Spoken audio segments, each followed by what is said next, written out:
The following program is sponsored in part by To a Woman's Heart. The thoughts and views expressed by the following production don't necessarily reflect those of the network or any sponsors. Rainbow Room Publishing Live, starting in 5, 4, 3, 2, 1. Merry Christmas, family. This is Pear coming to you from Rainbow Room Publishing House on Christmas night. Of course, you all will be seeing this sometime tomorrow. I didn't want to try to compete with football games. It's a Wonderful Life and all of that, but I'm coming for your time slot next year, so stay tuned to this channel. What we had planned tonight was a simple reading. There is a very cool, I think, very cool Christmas scene that I have here in Love From Behind, so it's not just about what you thought it was.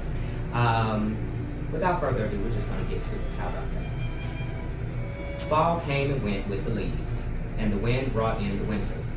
That Christmas was the same as those from his childhood. Jesus is the reason for the season, Ma said, church first. So they bundled up, protecting themselves from the Midwestern winter, and made their way to the sunrise service in Ma's 85 Jetta. Lee found the title ironic in light of the heavy overcast that blocked out the sun that morning. He, Ma, and the girls were 4 of a dozen people in attendance. Lee guessed that they were like Pastor and First Lady Williams, Deacon and Mother Simpson, Mothers Isaac and Tate, Nurse, what was her name, he thought to himself. And just like the homeless guy in the back across from him, the 4 of them, the rest of the participants, didn't have very much family. So in this season of giving, Pastor Williams said, coming to a close, hopefully, I challenge you all to follow the example of Christ. Don't focus on what you can get, but focus on the gift you can be to others. Amen, said First Lady Williams. Amen, the congregation echoed. Lee quickly spoke with everyone and volunteered to go warm up the car. I'll go with you, Tony piped in. Me too, Ronnie added. Lee hoped that Mom wasn't too annoyed with their hasty escape. He knew that it would only encourage her to fellowship with the rest of the churchgoers even longer. Back at the house, Lee sat by the Christmas tree he brought for the family, wolfing down a second plate loaded with the dinner Ma had stayed up the night before cooking. Tony and Ronnie were tearing into the presents he and Ma brought them. You know, they have really cut back on my hours at the hospital lately, she had told him one night while the girls were asleep a few weeks back. So things will be a little tighter than usual this year. Ma, he said, placing a hand on her shoulder as they sat at the dining room table, you know I don't need anything. And neither do I, she replied. So let's just take care of the girls. I have a couple ideas for presents for them, he said. I can get their gifts and the tree, and I'll take care of dinner. So here they were today, Lee working on a small cake pie ham, dressing, cranberry sauce, collard greens, baked macaroni and cheese, sliced ham, and his own sweet potato pie. Tony and Ronnie were under the tree, ripping into wrapping paper. Ma was in her favorite chair, watching them enjoy it all. Oh my God, Tony cried out. She held up the singing sewing machine box for Ma to see. Ma looked at it and then over to Lee with a huge smile of pride. Tony and Ronnie continued discovering gifts. A makeup kit for Ronnie, a new winter coat, and accessories for both of the girls. This one is yours, Ronnie said, offering a large box to Ma. She closed her eyes and shook her head. Take it, Ma, it's from all of us. Ma opened her eyes and accepted the box. She pulled away the wrapping paper to see a CD Walkman and 2 CDs, the most recent Wow Gospel and Wow R&B CDs. Lee brought the Walkman and we picked out the CDs, Ronnie said proudly. Now you can have some music at work. And there's a cassette adapter so you can plug it into the car, Tony added. Thank you, Ma said to them all, but Lee saw more than gratitude for the gift in her eyes. About an hour and 3 plates of food for Lee later, the girls were cleaning the kitchen and Lee was taking out the trash while Ma napped. Lee was walking past her room, seeking a nap of his own, when, Lee, she called through the crack in her bedroom door. Come here for a second, baby. He went into her room to see Ma slide over in the bed and pat a spot for him to take beside her. Lee kicked off his shoes and sat on the bed. I know you said you didn't need anything, he began, but she put a hand on his leg and he knew to stop talking. Hand me that envelope on the dresser, Ma asked. Lee handed her the legal-sized brown envelope. I have been thinking about your dad and the talk we had, she started while fishing something out of the envelope. She handed him a 3x5 picture. The edges were worn and the colors a bit off, but that wasn't what confused him. Lee clearly made out his father wearing a smile he couldn't recall having ever seen. He sat on an old motorcycle, and strapped to his chest was Lee as a baby, reaching for the handlebars. Lee looked back over to Mom. Those were the proudest days of that man's life, she continued. At first, I didn't want to show this to you. I know you can't really remember anything good about your father, but he wasn't all bad. She took Lee's hand. I told you, he had dreams too. He was just scared to pursue them, scared of failing.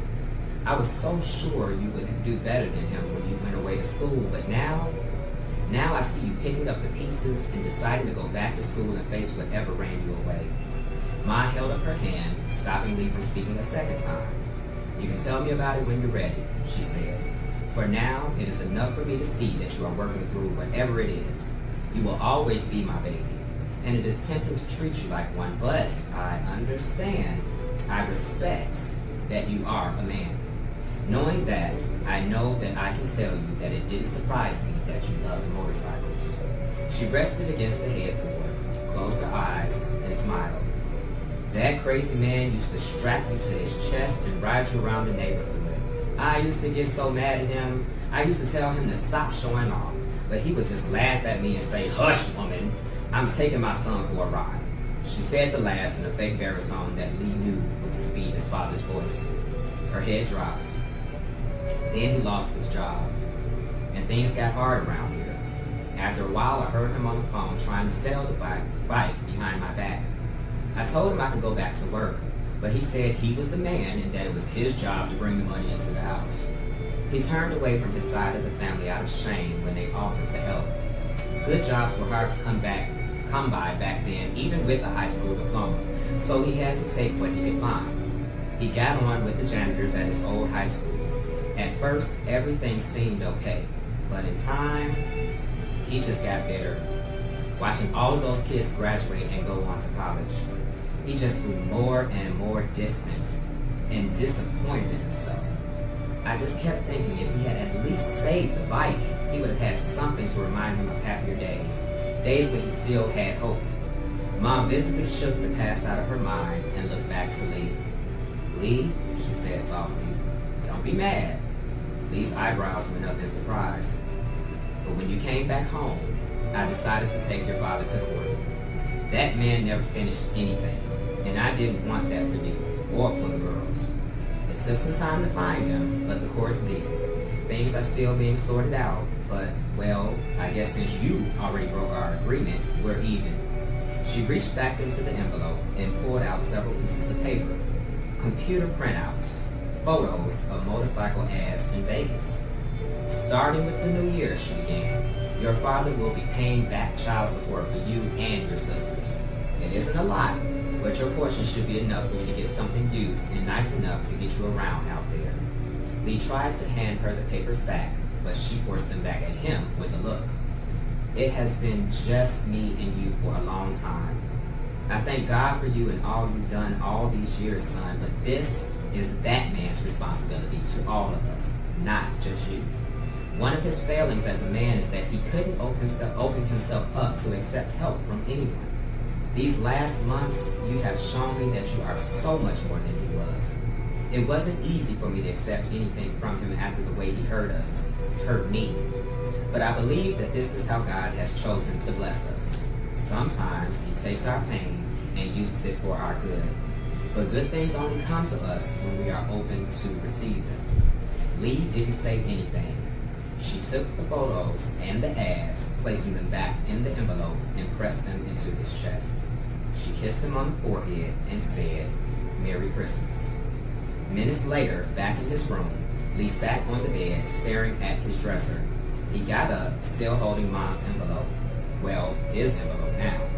Lee opened the top drawer, pushed aside his underwear, and picked up a torn picture of Jay, looked at it for a second, and slipped it inside the envelope before placing the whole bundle at the bottom of the drawer. He rearranged his underwear, closed the drawer, and climbed into bed. Love from Behind, available at rainbowroompublishingllc.com.